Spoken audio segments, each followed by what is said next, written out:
Bonjour mes très chers abonnés et bienvenue sur ma chaîne YouTube. Aujourd'hui, je viens vers vous parce que j'aimerais aborder avec vous un nouveau chapitre. La dernière fois, nous avons abordé le thème sur les opérations d'investissement. On a vu dans le contenu, on avait plusieurs chapitres à l'intérieur. Aujourd'hui, toujours dans ce même thème, j'aimerais aborder avec vous le chapitre sur l'évaluation des immobilisations acquises par l'entreprise ou des immobilisations produites par l'entreprise. Nous allons voir comment évaluer ces immobilisations et ensuite comment les comptabiliser selon le plan comptable général. Voilà, donc le thème reste les opérations d'investissement, les opérations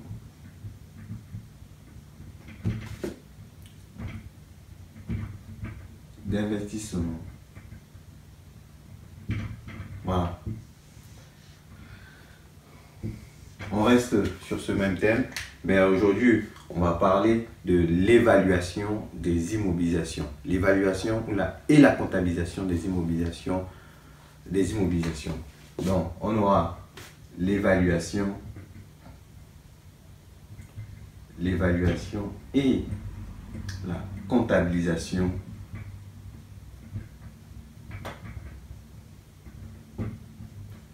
des immobilisations. Alors, ici, on va parler de deux types d'immobilisation. Des immobilisations acquises par l'entreprise et des immobilisations produites par l'entreprise. Alors, voilà ce que nous allons travailler dans cette vidéo.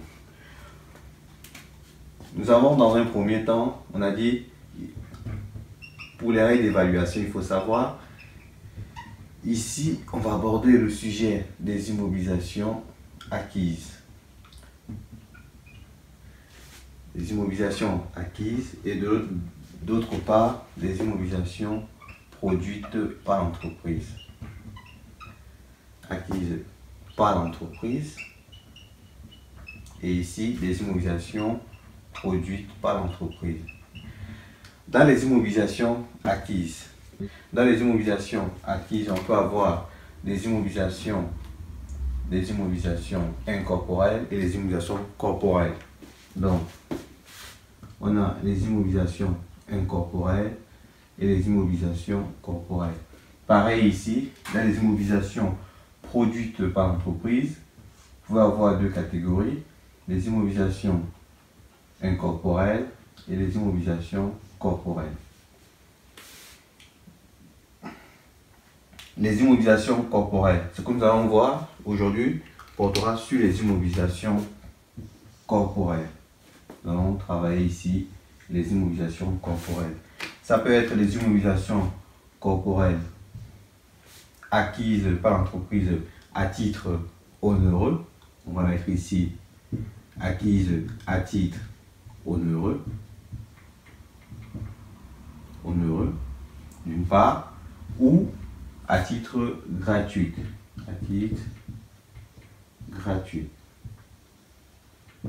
d'autre part. Et pareil, dans les immobilisations produites par l'entreprise. Les immobilisations produites par l'entreprise, on peut avoir les immobilisations corporelles. Nous allons travailler uniquement sur les immobilisations corporelles, produites en interne par l'entreprise. On va voir quelles sont les règles d'évaluation. Donc, ce qu'on va voir, on va voir ici, on va voir les règles d'évaluation, règles d'évaluation et de comptabilisation. C'est ce que nous allons voir. Les règles d'évaluation et de comptabilisation. Pareil pour les immobilisations corporelles produites en interne par l'entreprise. Concernant les immobilisations incorporelles, en ce qui concerne les immobilisations incorporelles, nous allons voir ça dans un autre chapitre. Nous allons voir ça dans un autre chapitre. Mais aujourd'hui, moi, ce que je veux que nous fassions aujourd'hui, c'est de nous accentuer sur les immobilisations corporelles. Ok? Les immobilisations acquises par l'entreprise, ces immobilisations corporelles acquises à titre onéreux, les immobilisations corporelles acquises à titre gratuit. Nous allons voir les règles d'évaluation et de comptabilisation. Pareil ici, dans les immobilisations produites par l'entreprise, nous allons nous accentuer sur les immobilisations corporelles, où nous allons voir les règles d'évaluation également. Nous allons voir les règles d'évaluation et les règles de comptabilisation. C'est ce que nous allons voir aujourd'hui. Sans plus tarder, nous allons commencer par des immobilisations acquises par l'entreprise, les immobilisations corporelles, évidemment acquises par l'entreprise à titre onéreux. Comment calcule le coût d'acquisition de ces immobilisations et en comptabilité, comment cette immobilisation est matérialisée par des écritures comptables.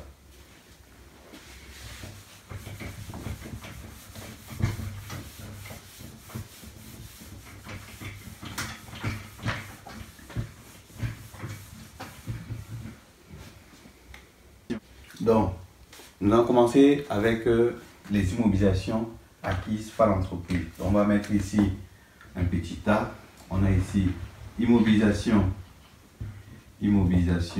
corporelle acquise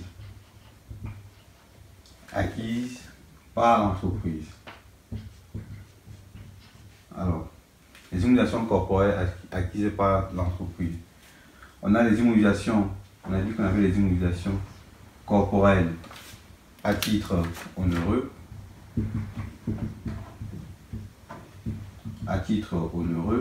Et les immobilisations corporelles à titre gratuit.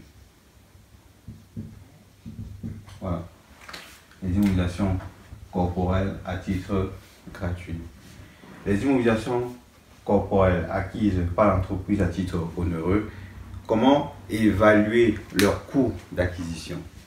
Comment est calculé le coût d'acquisition de ces immobilisations? Pour calculer le coût d'acquisition, c'est-à-dire le prix d'achat total, n'oublions pas que en comptabilité, lorsqu'on dit le coût d'acquisition, c'est l'ensemble de charges.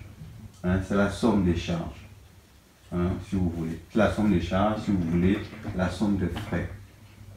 Voilà. Lorsqu'on parle de coût en comptabilité, on fait allusion ici à la totalité de charges affectées au produit ou au service, ou à la totalité des frais qui ont été affectés au produit ou au service. Donc, en comptabilité, le mot coût, il est différent.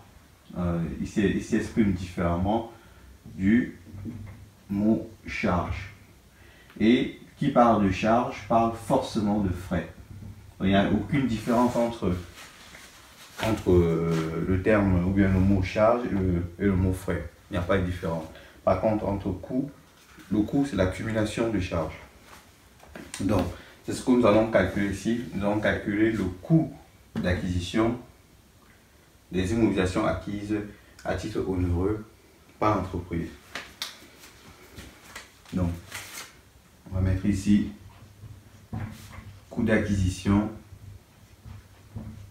le coût d'acquisition des immobilisations acquises à titre onéreux par l'entreprise. Voilà. À quoi est égal au coût d'acquisition?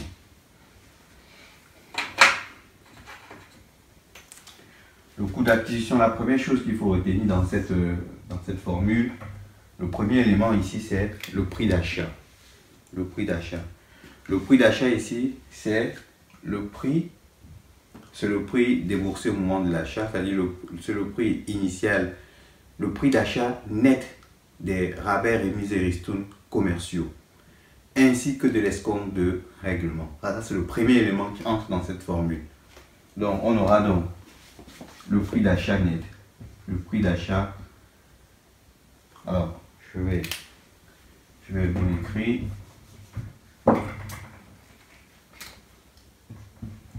le prix d'achat net. Alors, quand je parle ici du prix d'achat net, il faut que je fasse comme ça pour vous dire que ça correspond à.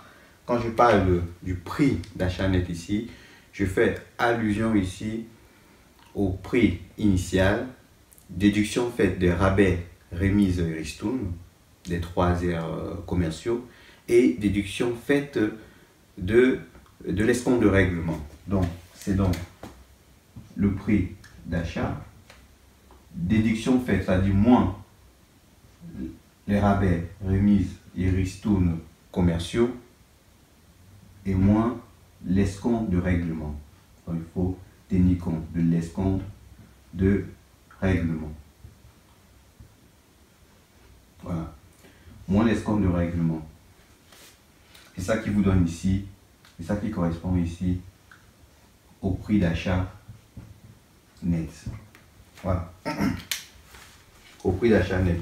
Donc, lorsque vous avez calculé le coût d'acquisition d'une immobilisation corporelle, je dis bien une immobilisation, je ne parle pas ici du coût du coût d'achat d'un produit, d'une marchandise. Je parle ici d'une immobilisation, c'est-à-dire d'un compte de la classe 2, d'un compte de la classe 2, d'un élément d'actif. Donc, lorsqu'il s'agit du coût d'acquisition d'une immobilisation, la formule est la suivante. C'est le prix d'achat net. Et le prix d'achat net, c'est quoi?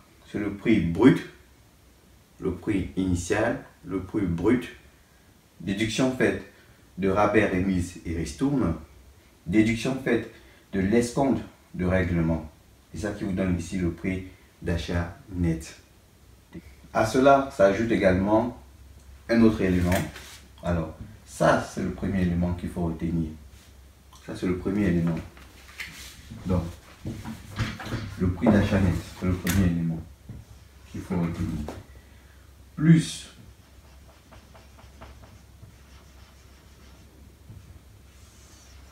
un deuxième élément. Le deuxième élément s'appelle ici, ce sont ici les dépenses qui peuvent être affectées au bon fonctionnement de l'immobilisation. Ce sont les coûts directement liés à l'acquisition de l'immobilisation. Donc, les coûts directement liés à l'acquisition de l'immobilisation, afin que l'immobilisation soit mise en état de bien fonctionner. Donc, on a ici les coûts directement liés, à l'acquisition de l'immobilisation. Voilà. Les coûts directement liés à l'acquisition de l'immobilisation. Ce sont des coûts qui permettent ici le bon fonctionnement de l'immobilisation. Autrement dit, ce sont les dépenses engagées pour mettre en état de fonctionner l'immobilisation. On va mettre ici, ça s'appelle encore les dépenses engagées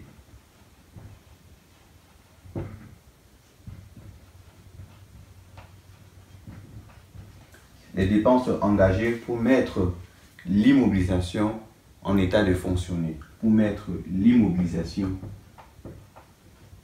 en état de fonctionner.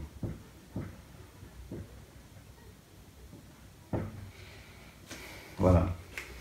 Donc,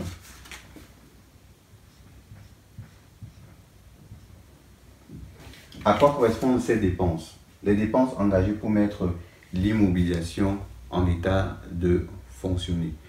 À quoi correspondent ces dépenses? Ces dépenses correspondent généralement au coût de préparation des sites. Lorsque vous voulez mettre une immobilisation en place, il faut d'abord préparer bien l'endroit où l'immobilisation sera installée. Ça peut vous demander des frais très importants, par exemple les frais de démolition, les frais de restructuration du site. Ok? Donc, il peut s'agir de quoi? Il peut s'agir des frais de préparation de site. On va appeler ça comme ça. Bien, les coûts de préparation de site. Des coûts de préparation de site. Les coûts de préparation de site. Vous pouvez également ajouter ici des frais de livraison. Il peut aussi s'agir des frais de livraison. Des frais de livraison. Vous avez également les frais de transport. Les frais de transport. Vous avez également les frais de montage. Les frais de montage. Vous avez aussi les frais d'installation, si vous voulez. D'installation. Voilà. Les frais de montage. Les frais d'installation. Auxquels s'ajoutent également les coûts d'essai du bon fonctionnement. Donc lorsque l'immobilisation est déjà montée, installée, il faut faire des tests pour voir si l'immobilisation fonctionne bien. On appelle ça des coûts de test de bon fonctionnement de l'immobilisation. Donc vous pouvez également mettre ici des coûts de test de bon fonctionnement. De bon fonctionnement. De bon fonctionnement. Vous avez également ici les coûts de rémunération liés à l'acquisition. Les coûts de rémunération liés à l'acquisition. Les coûts de rémunération. Rémunération. Au fait, les coûts d'acquisition. Les coûts d'acquisition ici liés à la rémunération. Ce sont par exemple le personnel qui travaille sur cette immobilisation-là. Les personnels qui ont permis à ce que l'immobilisation soit montée, il faut bien les rémunérer. Et lorsqu'ils sont payés, le salaire qu'on les verse entre dans le coût d'acquisition de cette immobilisation. Ok? Le coût d'acquisition de cette immobilisation. Vous avez ensuite ici, pour finir, vous avez ici les dépenses des professionnels, c'est-à-dire les honoraires qu'on a versés aux professionnels qui ont permis à ce que l'immobilisation soit présente au sein de l'entreprise. Quand je parle ici des professionnels, je fais allusion ici aux géomètres, aux architectes, aux conseils, aux experts qui ont permis à ce que l'immobilisation soit au sein de l'entreprise. Donc on va mettre ici les honoraires des professionnels. Honoraires des professionnels. Honoraires des professionnels. Honoraires des professionnels. Voilà. Et quand on parle de professionnels, je dis, on faisait allusion ici aux architectes, aux conseils, aux experts, aux géomètres également. Le géomètre, voilà. Ça, ce sont les experts qui ont permis que l'immobilisation soit présente, soit en état de fonctionner au sein de l'entreprise. Voilà. Donc voilà le deuxième élément qui entre dans le coût d'acquisition. Deuxième élément qui entre dans le coût d'acquisition. Enfin, on va finir avec un troisième élément qui vient également s'additionner, s'ajouter aux deux autres. Qu'est-ce que c'est? Ici, on parle ici des frais d'acquisition sur option. Il y a certains frais que l'entreprise peut décider sur option de les intégrer dans le coût d'acquisition. Il peut s'agir de quel type de frais? Il peut s'agir ici des droits d'enregistrement, des frais de mutation, des frais d'acte. Tous ces frais peuvent également être intégrés dans le coût d'acquisition, mais uniquement sur option, si l'entreprise a décidé de les intégrer. Ce n'est pas une obligation. C'est pas une obligation. Donc ici on a donc les frais d'acquisition sur option. On va mettre ici les frais d'acquisition. Les frais d'acquisition sur option. Sur option. Il s'agit de quoi? Il s'agit des droits d'enregistrement, des droits d'enregistrement, des frais d'acte, des frais d'acte, des droits de mutation, des droits de mutation. Voilà. Droits d'enregistrement, frais d'acte, les droits de mutation. On peut aussi retrouver ici les honoraires ou les commissions des intermédiaires.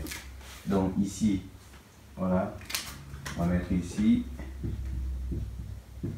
On peut également retrouver les honoraires ou les commissions des intermédiaires. Donc on va mettre ici honoraires ou commission des intermédiaires.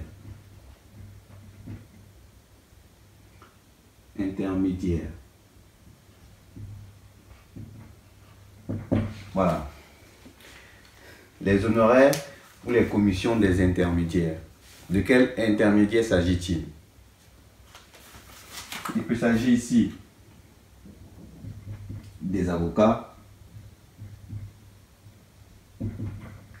des huissiers, il s'agit ici des courtiers. Voilà.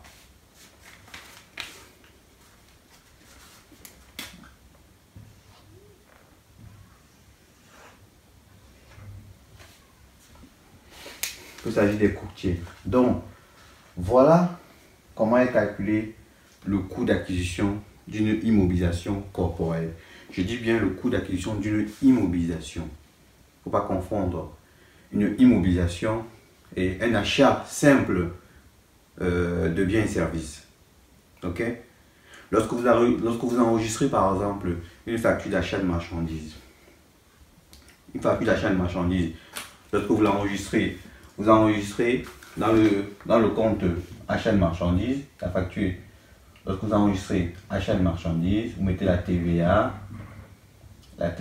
et vous avez le fournisseur qui vous a vendu la marchandise.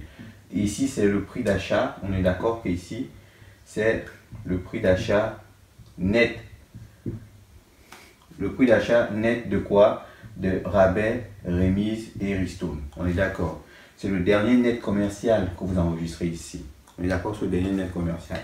Alors que lorsque vous comptabilisez, lorsque vous calculez le coût d'acquisition d'une immobilisation, par contre d'une immobilisation, il s'agit d'une immobilisation qui n'est pas un achat de marchandises, on fait prix d'achat moins les rabais, remises et ristournes comme ici, mais on déduit également l'escompte de règlement. Alors que lorsqu'il y a l'escompte de règlement ici, on n'enregistre pas dans le prix d'achat net. Il ne vient pas diminuer le prix d'achat net. Parce que l'escompte de règlement est un produit pour l'acheteur de marchandises. Lorsqu'il y a un escompte de règlement, on enregistre ici en compte produit escompte de règlement. On est d'accord? Escompte de règlement ici. On l'enregistre ici. Mais lorsqu'il s'agit d'une immobilisation, l'escompte de règlement vient en déduction totale. Donc voilà ce que je voulais vous montrer. Et je voulais également donc préciser que il existe une grande différence entre les honoraires ou les commissions des intermédiaires ici et ici où on a les honoraires des professionnels. Les honoraires des professionnels. On a fait allusion aussi aux architectes, aux conseils, aux experts et aux géomètres.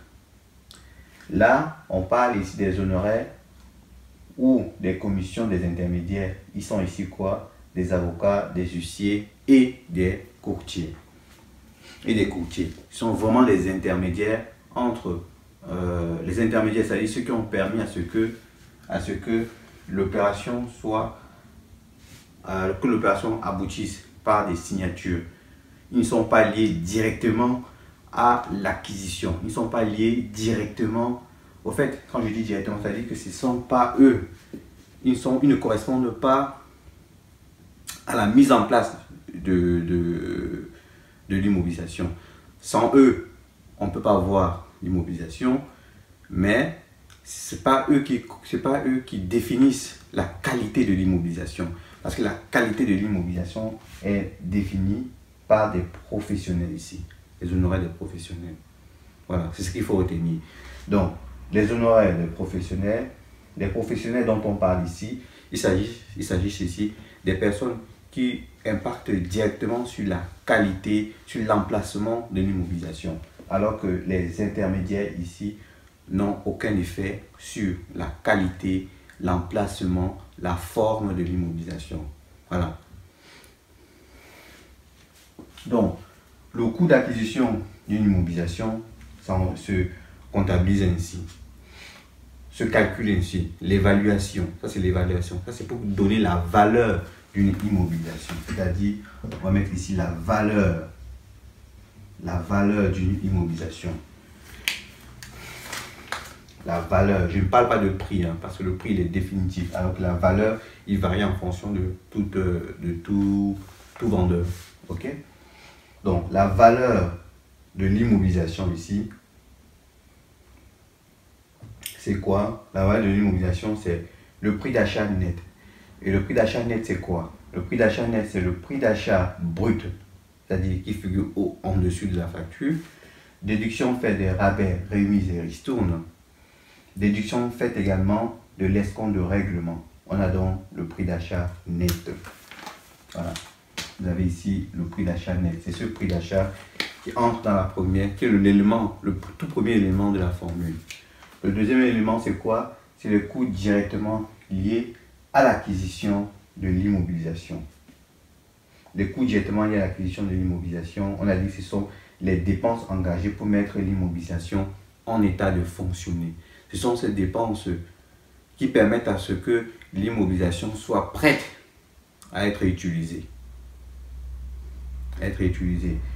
On a quoi? On a les coûts de préparation de site.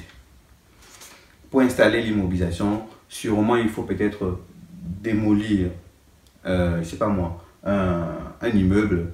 Il faut peut-être ranger le sol et tout ça. Ça, c'est ce qu'on appelle les coûts de préparation des sites. Les frais de livraison, les frais de transport, qu'on connaît tous, les frais de montage. Dès que l'immobilisation arrive au sein de l'entreprise, les experts montent l'immobilisation. Il faut bien que l'immobilisation soit montée. Vous avez ici les frais de montage et d'installation. Vous avez ici installation. La différence entre montage et installation, c'est très simple. Le montage, on monte l'immobilisation. On installe. L'installation, c'est le fait de mettre l'immobilisation à l'état, à l'endroit dédié, à l'endroit où l'immobilisation devait être. Voilà, c'est ça la différence. Les coûts de test et de bon fonctionnement. Dès lors que l'immobilisation est montée et installée, les experts font des tests là-dessus. Il faut faire le test pour savoir si l'immobilisation fonctionne correctement. Après, on a les coûts de rémunération. Il faut bien payer ces experts qui ont permis à ce que l'immobilisation soit installée, que l'immobilisation soit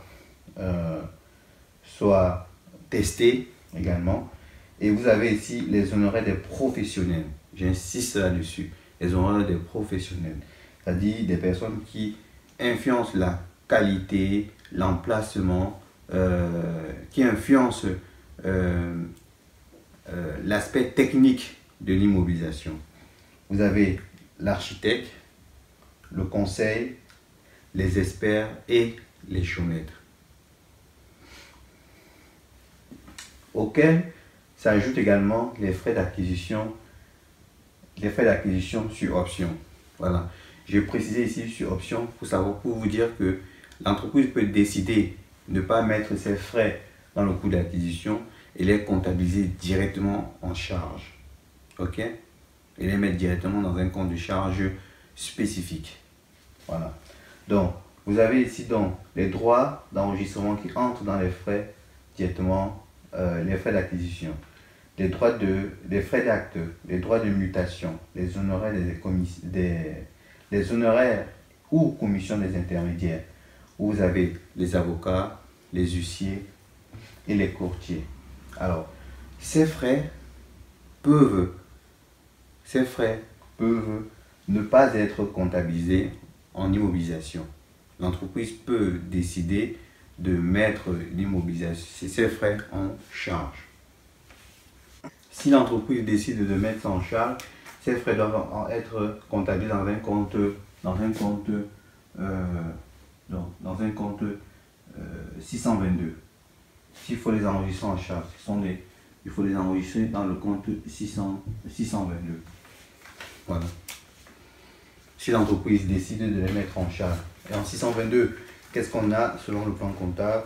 Le plan comptable nous dit qu'en 622, on a la rémunération des intermédiaires et honoraires. Voilà, c'est ça, sur le plan comptable 622. Donc, c'est tout ce qui est les frais d'acte. En fait, tout ce qui est frais d'acte. Vous avez les sous-comptes 622,7, 622,8, en fonction évidemment de la nature de la charge.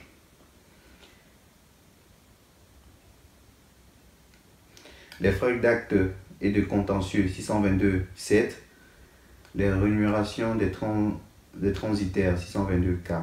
Voilà. Donc, tous ces frais, si vous décidez de les enregistrer en charge par nature, vous les enregistrer dans un compte 622.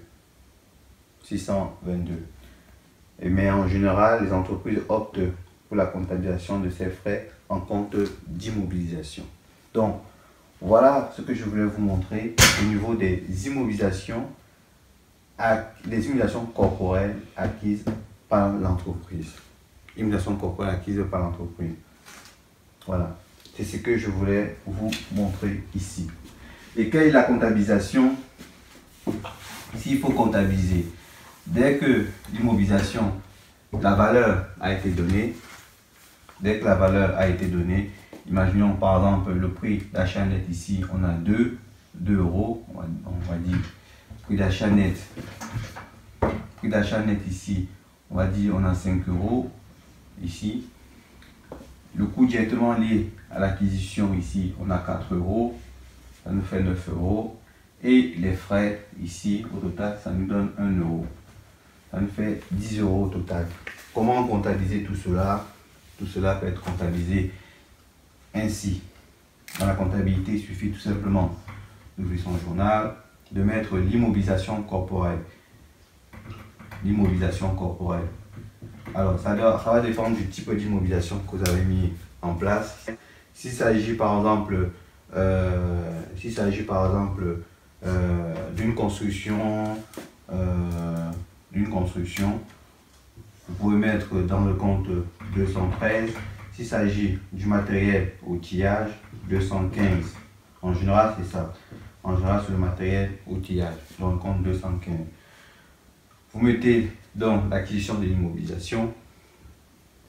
Et enfin, s'il y a de la TVA également, vous enregistrez la TVA sur l'immobilisation et vous mettez dans un compte de fournisseur d'investissement. Donc ici, on a la TVA et là, on a 5 plus 4. Donc on aura 5 plus 4 plus 1 qui va nous égal à 10. Ok? Qui va être égal à 10. Et la TVA, vous mettez la TVA au taux. Si la TVA, par exemple, ici la TVA est au taux de 20%, Donc vous avez 2 euros là. Et ici 12 euros. Donc voilà, vous allez mettre ici en intitulé du compte acquisition d'immobilisation, bien acquisition du matériel outillage. Matériel outillage. Matériel outillage. Acquisition, voilà, immobilisation. Donc voilà la comptabilisation. J'ai bien 215 pour mon matériel, ma TVA déductible sur immobilisation et mon fournisseur d'immobilisation. Fournisseur d'immobilisation ici 404. Alors 404, est-ce que ça correspond vraiment à un fournisseur d'immobilisation? Alors on va regarder ça ensemble. 404 c'est quoi? 404 c'est fournisseur d'immobilisation, c'est bien ça. 404 c'est bien fournisseur d'immobilisation. Voilà. Donc, j'espère que cette vidéo vous a plu. J'espère que J'espère que vous avez bien compris de quoi il s'agit ici.